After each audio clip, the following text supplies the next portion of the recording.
what it was. You know who it is, and you tuned in with Priceless Knowledge Yourself, and I figured I'd bring y'all a little more cosmic insight. And since it's Wednesday, hump day, I figured I'd do a little something about these people that have Venus and Gemini in their natal chart. And before I even get to that, as I always like to do, I'm going to give y'all a little information about the planet Venus in astrology, and also bring y'all a little bit about the meaning of the sign Gemini in astrology. So, let's get that cracking on.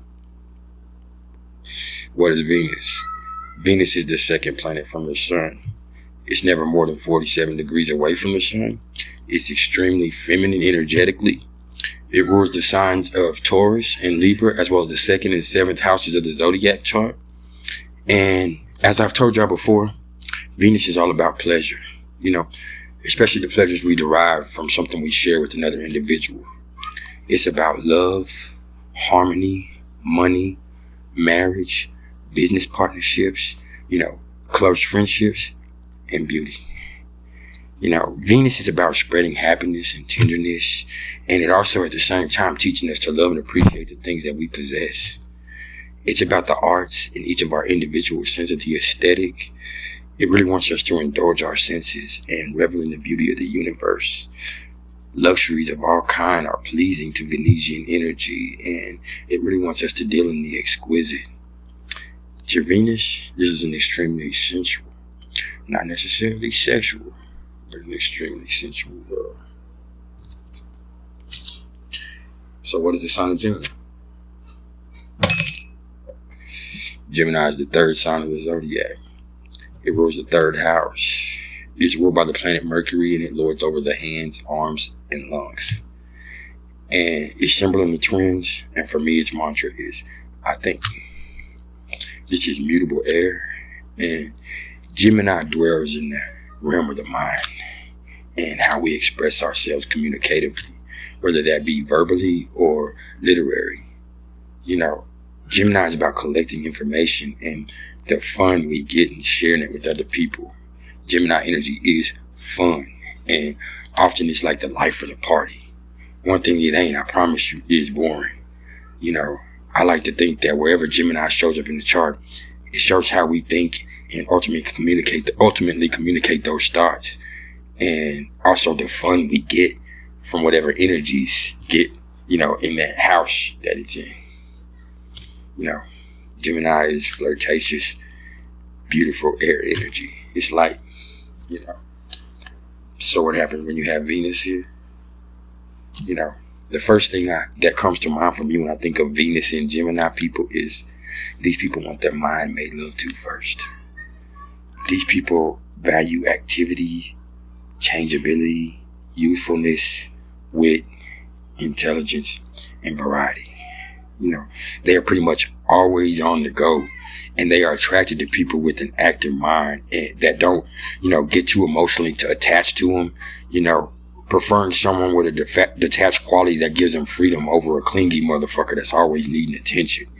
That's what I see with them. People with Venus and Gemini, they don't want somebody simple that they can figure out real easily. And if they do get somebody like that, they're going to kind of maybe subconsciously complicate things themselves, in an attempt to find an excuse to dip out and go have some fun, People with this placement might have a really hard time fully committing to things. And, they're going to be quick to dip out, when shit gets too serious in love situations or romantic situations, People with Venus and Gemini, I have to be honest and say that this is hands down the most flirtatious placement of the zodiac, especially verbally. They love to talk that talk, man. And they're definitely gonna be good at it. They like to come up with sly shit at just the right time and blow you away with exquisite conversation. That's what Venus and Gemini is about. These people will blow your mind. And that's before they even touch you. If conversation rules the nation, then Venus and Gemini is the executive branch. Venus and Gemini, sometimes the thought of committing to them, the even thought of that, can seem like a prison to them. they really not about serious relationships, probably till later on in life. I will say that. They really don't settle down till later on in life. The more I think about it. My daddy's a Venus in Gemini, man. So I already know. People born with this placement, they want relationships and interactions that are dynamic and fun. And if you drown them with too much emotion or, try to stick them in a stagnant routine, you're probably going to end up getting your feelings hurt 9 times out of 10. Like, they ain't with that boring shit, and they don't want to be smothered. You know what I mean? It has to be fun. It has to be intellectually stimulating. They ain't gonna fuck with just no dumb motherfucker. Venus and Gemini people, they value spontaneity and freedom and flexibility in their schedule, and probably in yours too. If you ain't free to change your mind and go do some shit when they have the urge to go do some shit and just take off and fuck off the day and go to the house and just be nasty or talk or just be in love with love, then you probably ain't for them. Because, if you ain't able to be on their level intellectually, and if you always on the same shit, like, they liable to cuss your ass out. That's just being real. Venus and Gemini get turned on by mental agility. And they're turned on by smart people and experiences they can enjoy learning from. These are the type of people that want to talk all night and then in the morning gonna tell you, go ahead and pull up, man. Cause that did it for me. Venus and Gemini people, I know this placement gets a bad rap, but for y'all, I say lighten the fuck up. Stop hating. You know what I'm saying? And, let a Venus and Gemini crawl into your mind and you might just get it blown, Venus and Gemini people, they love to read erotic stories. They're going to get turned on by reading, the penthouse letters type things from back in the day and the erotic literature. Venus and Gemini, like I said, they love to talk that talk, But I will say that, these people are not the ones that you want to smother, man. And just because they don't do things your way, don't mean that their way is wrong. You know what I mean? Because I really do hear a bad rap with Venus and Gemini. But the thing is, they don't need that bad rap. Because if you could get on their level mentally, maybe you'd understand. But not everybody can go there.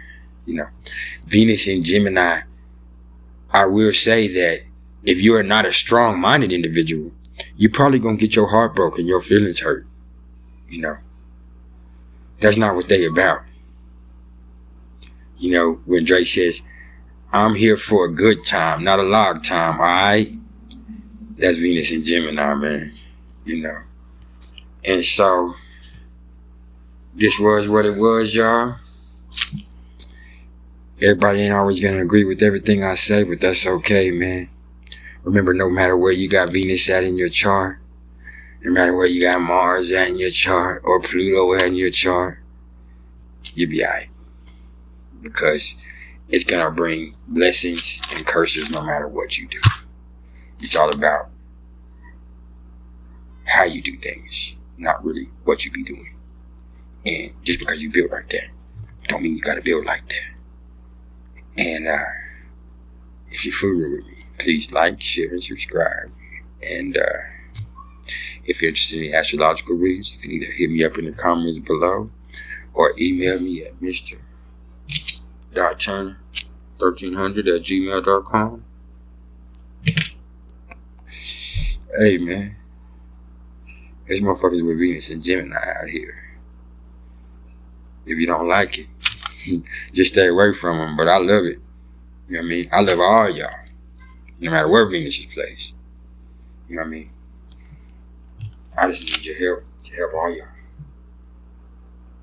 Please help me help you. I'm just fucking with you. Hey, man. Have a good time, man. Y'all be safe for these holidays if you're traveling.